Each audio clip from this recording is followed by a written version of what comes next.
Hi, and welcome back to Joel's DIY. So today I have something that I found at the Goodwill. This is a Portland 10-inch screen CRT TV, which is I think a brand by Daewoo, made in Korea.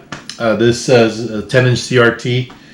Currently, right now, I'm just showing you one of my videos because I'm using my antenna to transmit a signal into the TV, since this TV is only capable of analog. So I was able to get that taken care of, and as you can see, the picture is decent. I mean, it definitely has that that feel from the 1980s. This was, by the way, made in 1986, and I know that people might be wondering if it's from the 70s because of the wood grain, but actually this was made in 1986, so quite a long time after the 70s, at least 6 years after it. So I know the aesthetic kind of fits into that, so I think that would be one of the reasons why people find this appealing. Let's go ahead and okay, taking a closer look at the TV. You can see that wood grain that I was talking about earlier. It's got that really cool retro aesthetic. So the brand name here is Portland. I don't know if you can see that clearly. Usually my default channel is 10, but for some reason this TV was only to get able to get my reception on channel 9, which I find kind of strange, but I was able to fine tune. So this is the cool thing about this TV, is that it's got some fine tuning dials for each channel. So for example, I don't know if you could take a closer look, but the H is for channel 9. So I made some adjustments, and here you got a bit of a little dial or wheel that you can adjust to make the picture clearer.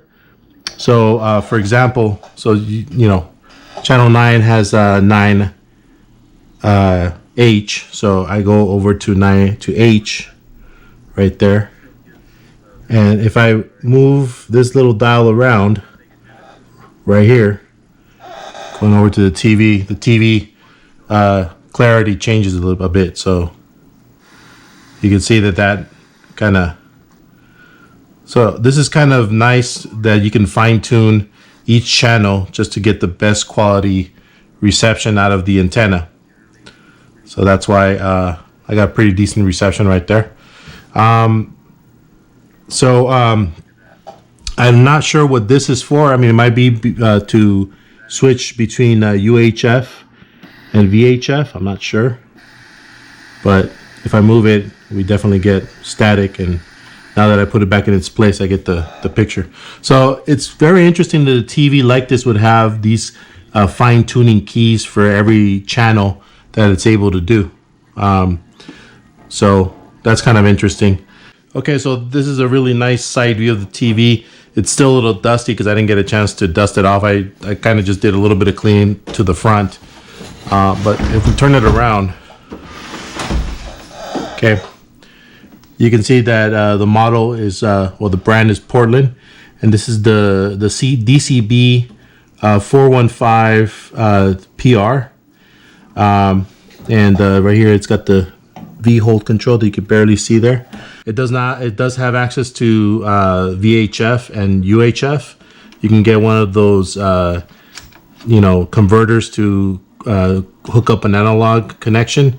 Right now I just have my house antenna hooked up to this, and which is the thing that gave me the best reception.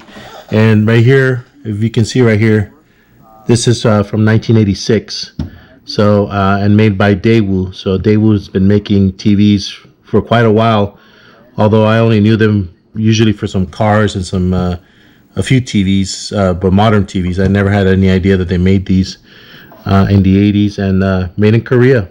All right, so I got the NES all hooked up, and I just have one of those.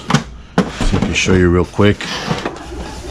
But I got one of those coaxial boxes for the RF signal from the NES. So I'll go ahead and turn on the TV, and I pretty much already have it set up at channel 3. So I will, as soon as picture comes up, I'll turn on the NES. Okay, and it boots right into the menu for my EverDrive, if you can see that right there. And we'll go ahead and try a few games. Let me see. I like to try some of the colorful games. Maybe we can get a good idea of what this would look like.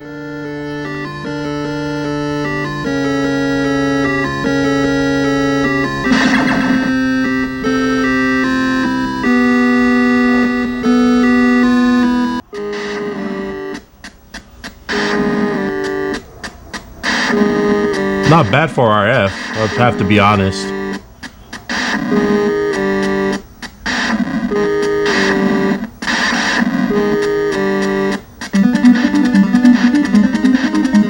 That's a good picture of the blues, and like I said, I don't think I'm disappointed by the quality of this.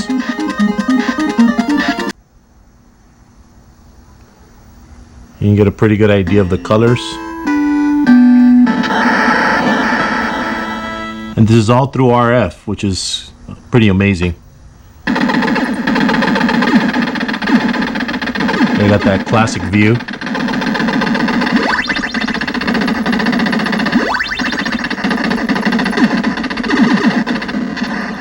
Okay, just for kicks, I thought I'd try the Sega Master System, which I have here. So I kind of didn't really want to get the Genesis out. I just got this maybe about last week. And as you can see, I got one of those Master System EverDrives from AliExpress, which worked out really well with this. So we're going to try one of my favorite games, Rastan. All right, and there's Rastan.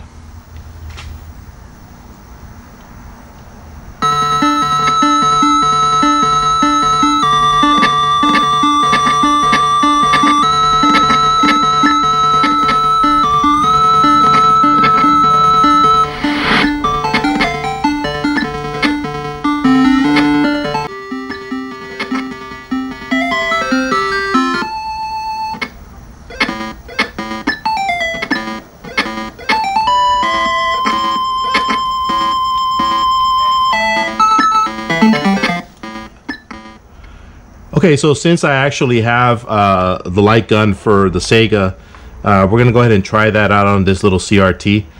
This is Gangster Town, so it's a pretty popular light gun game for the Sega, so we'll give it a try.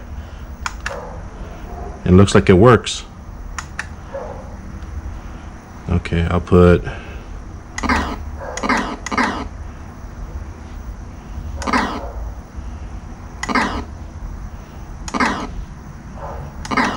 Pretty amazing how this thing is so accurate.